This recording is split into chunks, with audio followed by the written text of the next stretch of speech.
First question, എത്യോപ്പിക് സമുദ്രം എന്നറിയപ്പെടുന്ന സമുദ്രം ഏത്?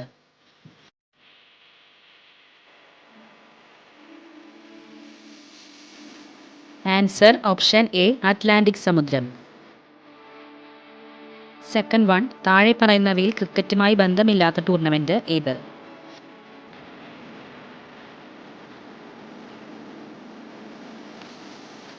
Answer option D, Beighton cup. ഇത് ഹോക്കിയുമായി ബന്ധപ്പെട്ടതാണ്. തേർഡ് വൺ, കേരള സംസ്ഥാന കായിക ദിനം എന്ന്?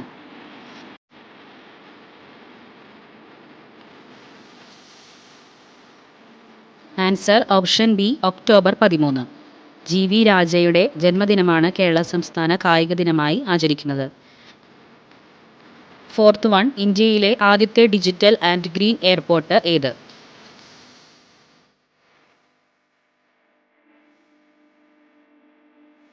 Correct answer option A, Navi Mumbai airport. Fifth question, Nakki തടാകം സ്ഥിതി ചെയ്യുന്ന സംസ്ഥാനം ഏത്?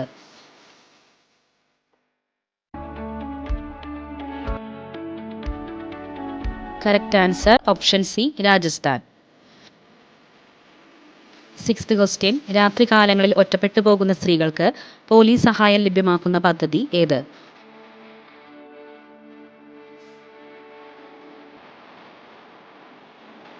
Answer option A, Nizhal. Seventh one, national expressway 1 അറിയപ്പെടുന്നത് ഏത് പേരിലാണ്?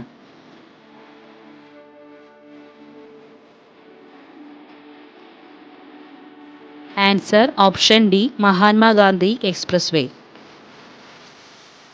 എയ്ത്ത് ക്വസ്റ്റ്യൻ, കേരളത്തിലെ എക്കോ കയർ ഗ്രാമം ഏത്?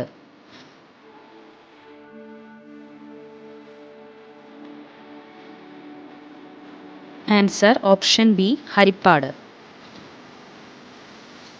നയൻത്ത് ക്വസ്റ്റ്യൻ, വലുപ്പത്തിൽ 4-ാം സ്ഥാനത്തുള്ള സമുദ്രം ഏത്?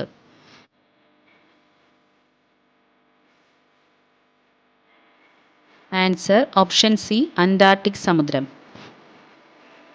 10th ക്വസ്റ്റ്യൻ, മലബാർ ഹിൽസ് സ്ഥിതി ചെയ്യുന്നത് എവിടെ?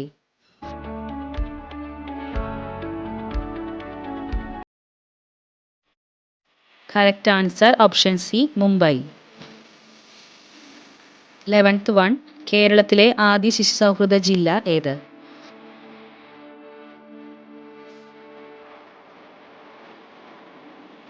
Answer option B, Ernakulam.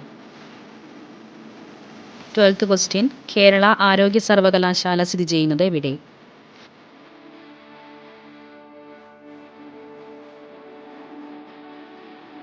Answer option C, Thrissur. Question number 13, internet access മൗലിക അവകാശമാക്കിയ ഇന്ത്യയിലെ ഏക സംസ്ഥാനം ഏത്?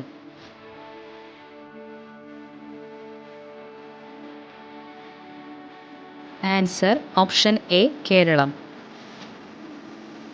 ക്വസ്റ്റ്യൻ നമ്പർ 14, താഴെ പറയുന്നവയിൽ സിന്ധു നദിയുമായി ബന്ധപ്പെട്ട തെറ്റായ പ്രസ്താവന ഏത്?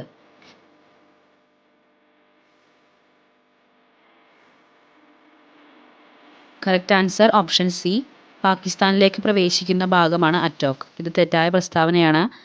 സിന്ധു നദിയുടെ പാകിസ്ഥാനിലേക്ക് പ്രവേശിക്കുന്ന ഭാഗമാണ് ചില്ലാർ. ലാസ്റ്റ് ക്വസ്റ്റ്യൻ, ഗംഗാ നദി ഏറ്റവും കൂടുതൽ ഒഴുകുന്ന ഇന്ത്യൻ സംസ്ഥാനം ഏത്?